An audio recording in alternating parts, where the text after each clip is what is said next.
Okay, my name is John Baird. Who I am really doesn't matter.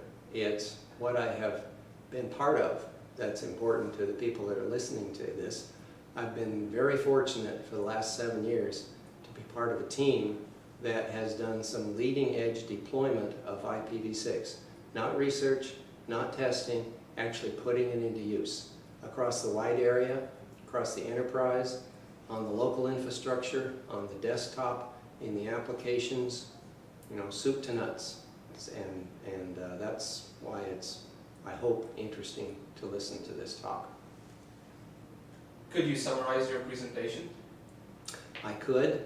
I talked about experience from 2003 to 2005 that deployed IPv6 across the country on a network and a number of locations. It was, and it's been in use since then, so it's not turn on, run it, turn it off.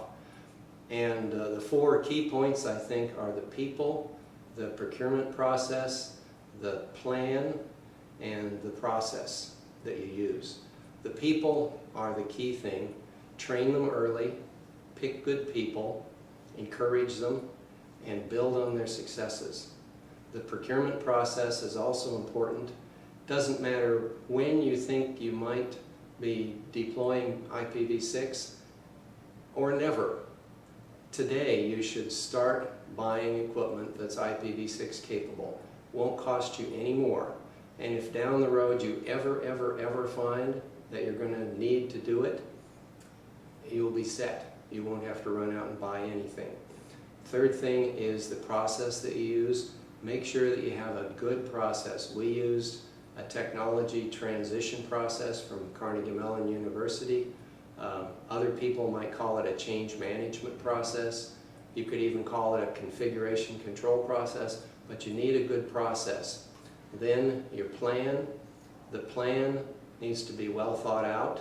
It needs to be at 2 levels. One is your enterprise level, and that's a fairly short high-level plan, and then at each location where you're going to be deploying v6, you want to start with a simple plan, build a little, learn a little, build a little, test it, evaluate the results, learn from your mistakes, and then repeat that cycle until you're done across the whole location. Do you have any advice for future IPv6 professionals? Future professionals, that's someone who isn't doing IPv6 today. I'd say if you're a student or someone who's actually already working in the field, start learning on your own, because it's going to be part of the rest of your career. You can read books, you can do webinars for free, you can do low cost. Perhaps your employer has a reimbursement program where they'll pay you to go to class, and put yourself in a position so that either at your current job or your next job, when they advertise and say we want somebody with IPv6 training, you can raise your hand and say, here I am, I'm prepared.